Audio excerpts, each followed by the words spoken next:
Alright, fellow Slayers, it's time to take a look at the second episode of the day, which is Forever. In a funeral home, Buffy picks out a casket for her recently deceased mother. Dawn's concerned whether Joyce would be satisfied with the chosen casket, since she's the one who'll be in it forever. Later, the Scooby Gang gather for dinner at Summer's house to discuss funeral plans.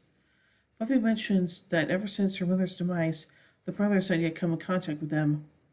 Dawn feels left out when she discovers that before her mother went into surgery, she and Buffy spoke about funeral choices just in case. As the ones enter leave Buffy's house, they run into Spike, who's trying to deliver a bouquet of flowers. Xander accuses Spike of trying to take advantage of the situation to get closer to Buffy, while Spike argues that he was actually trying to pay his respects to Joyce, as she was the only one among them that ever treated him with decency. Spike throws the bouquet down and storms off. While Xander continues to berate him, Willow notices Spike didn't leave a card with the flowers. Later that night, the remaining Summers women sit alone in their respective bedrooms. Joyce is buried the next day. After the funeral, Dawn leaves with Willow and Tara to their dorm room. Buffy, though, sits at the cemetery until nighttime comes. Angel arrives and apologizes for not being able to come sooner. Aww. Meanwhile, Willow and Tara try unsuccessfully to cheer up the dreary Dawn, at least get her mind off things. But the recall is shocked when Dawn expresses her wish to perform a resurrection spell for her mother. Willow and Tara refuse to help Dawn, explaining that it's wrong to use witchcraft to meddle in the affairs of life and death. In Sandra's apartment, Bonnie talks in the post-coitus about her ability to create life. When she thinks about it that way, it makes sex a little more meaningful and death a little less sad. Buffy and Angel sit under a tree. She expresses her regrets that she wasn't more useful, and her worries that she doesn't know what to do now. She can't focus on the funeral. Angel tells her she isn't to blame for what happened, and, even though she doesn't feel like it now, she is a strong person and will work out how to continue from this point. After admitting that it's not such a good idea for Angel to stay longer, that she might end up taking comfort in him, Buffy kisses him. The kiss quickly gets out of hand and they soon break apart.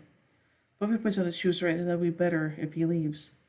Angel apologizes for this, though Buffy assures him that she is grateful that he came, and he remains with her for the last few minutes before sunrise.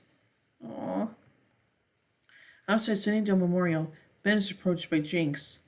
The man tells Ben that Glory is aware that he made a date with Buffy and encourages him to pursue his romantic interest so he can get information about the key. Ben swears he will not help Glory and he is tired of her games, but accidentally makes a comment that leads Jinx to conclude that the key is human.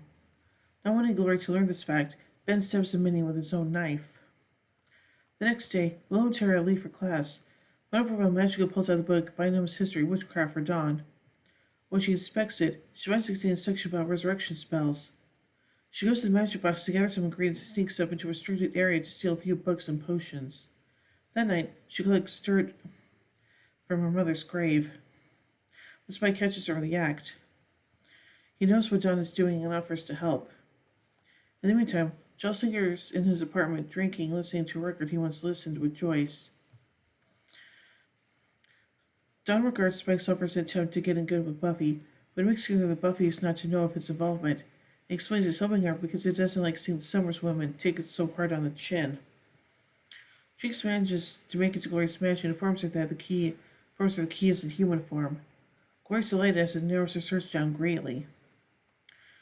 Spike takes Dawn to his magic expert named Doc. After giving her the rest of the information needed to complete the spell, he promises her to bring the enchantment. All she needs to do is rip a picture of Joyce.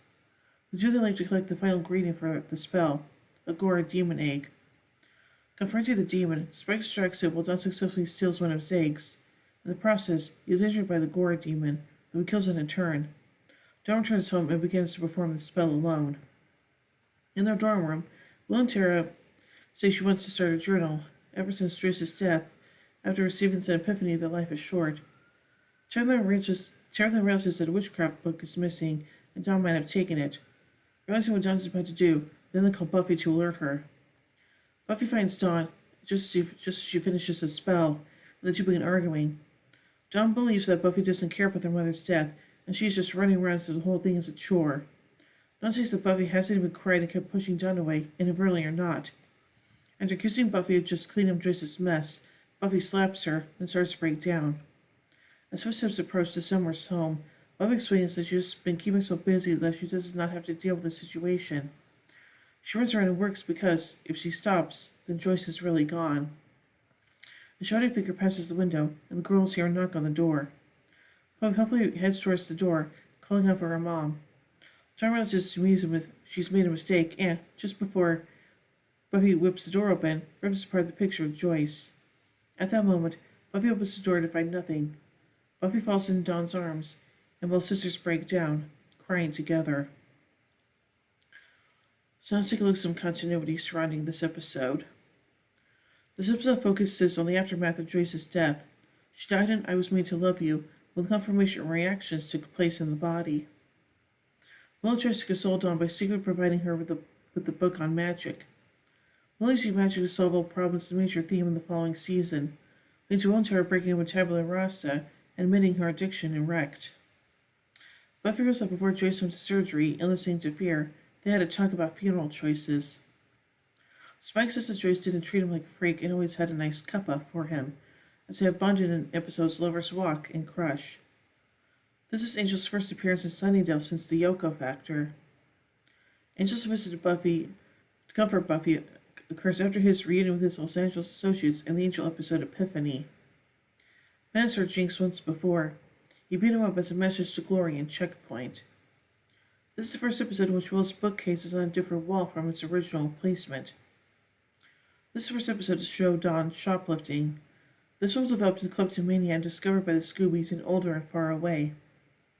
After the funeral, Joss listens to the same song he and Joyce listened together in his apartment in the episode Band Candy.